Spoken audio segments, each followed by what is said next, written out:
Hello and welcome to the next in the series of instructional videos on the Solid Drums KSP plugins. This time out we're going to be talking about groove table, velocity table and tune table, which are all three of the KSP plugins that come with Solid Drums. Okay, so as you can see, if you're a Traction user, here we are in Traction. With Kontakt 3 loaded, and we're just using Ian's kit, one of the standard things that comes with one of the standard kits that comes with Solid Drums. We currently have nothing in our script editor at the moment, so let's just listen to this particularly dull and uninteresting little MIDI loop we have going. So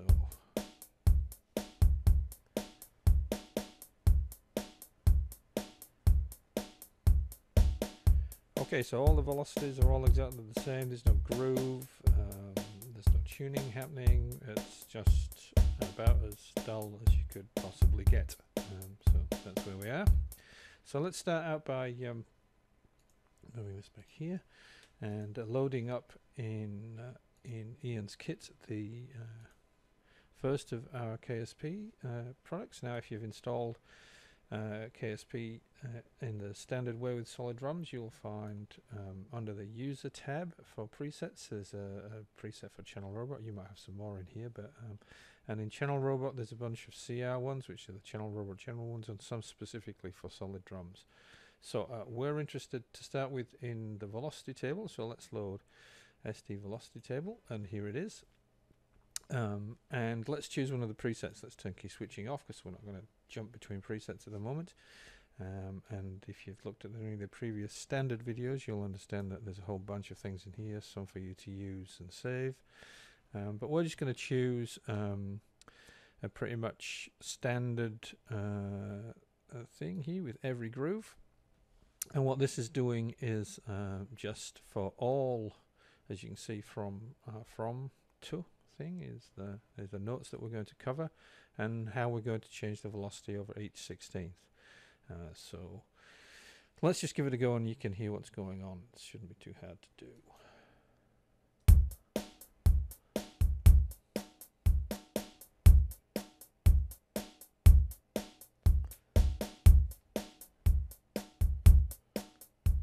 Okay,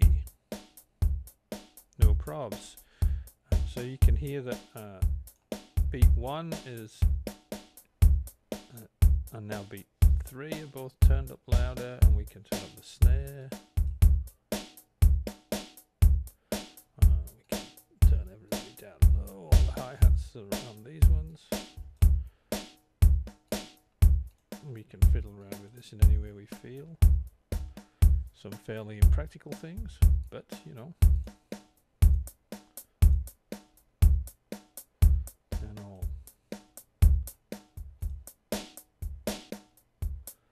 All these are kind of wildly strange and not really something you'd normally do, but there you go. Something you can do. You know, make up your own.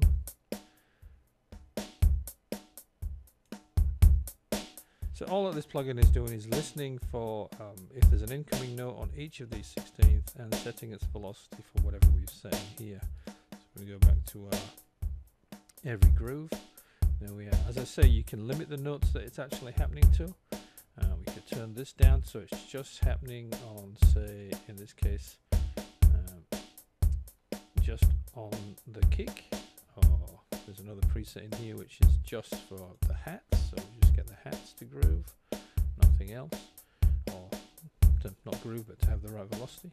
You can vary this though. You can actually, the amount that's being added in here for each one, you can vary plus or minus a certain amount. So we can add a heap more or take away a lot more, and it'll be quite variable.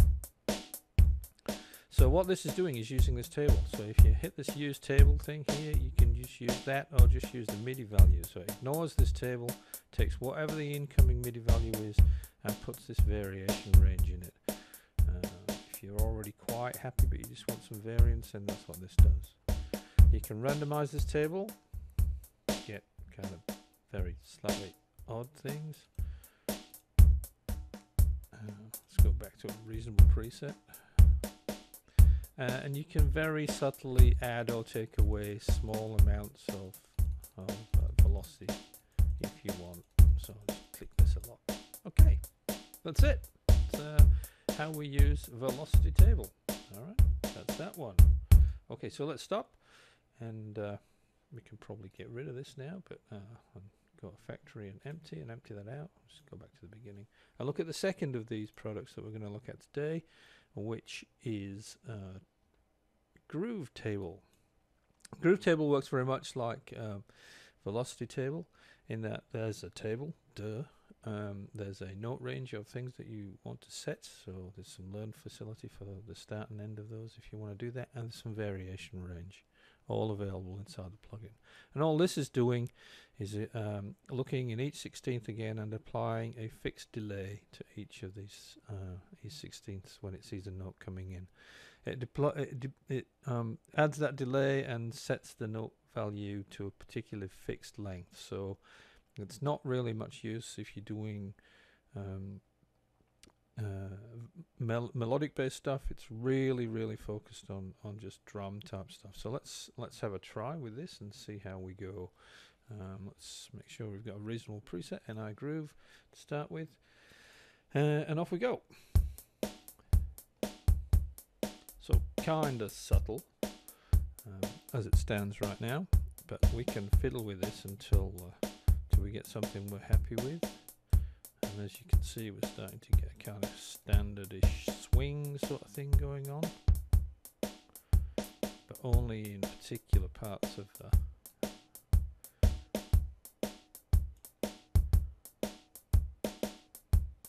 standard swing. And again, we can add variance to that to make it even more human.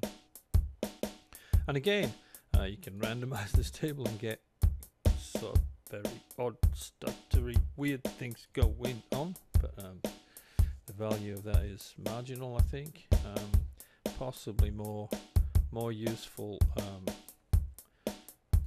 is the bit where we can add very small amounts or take very small amounts away from our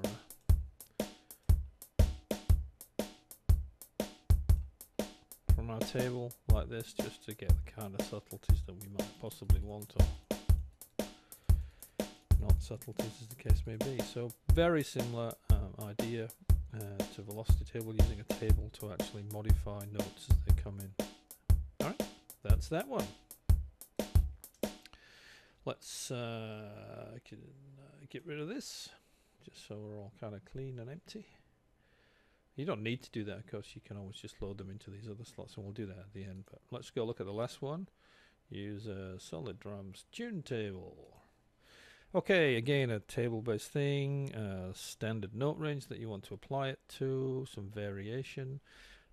This is slightly cryptic, but basically what it's saying is if you go to 100% positive, that's one semitone, and if you go to 100% negative, that's one semitone too. So down one semitone, up one semitone.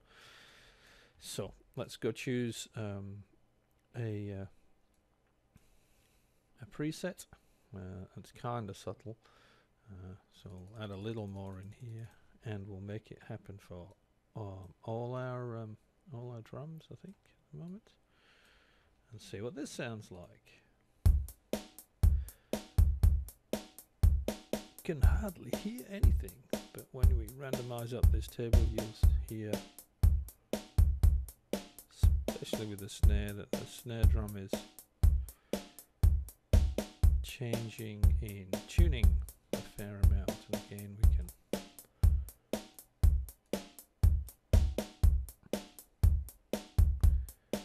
so doing the same thing again, looking at the 16ths and changing the tuning for those notes that match its input criteria.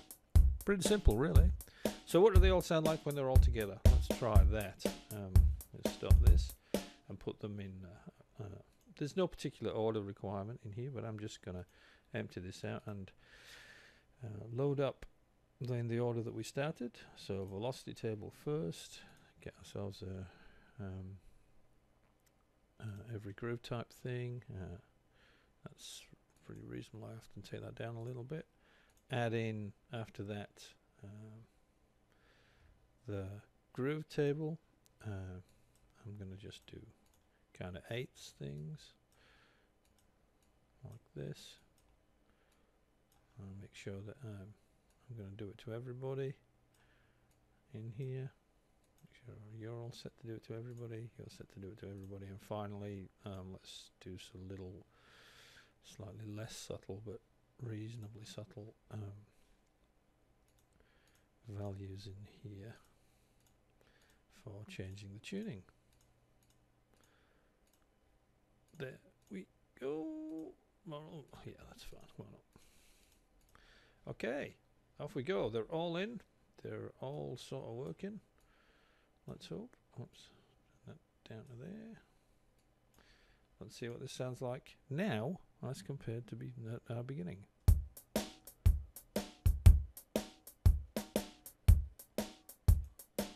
Pretty kind of gross, but alright.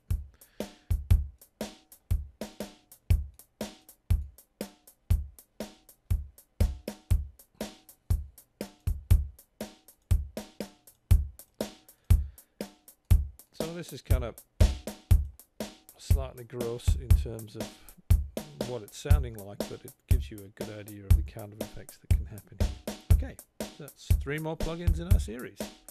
Watch out for the next video. Take care. Bye bye.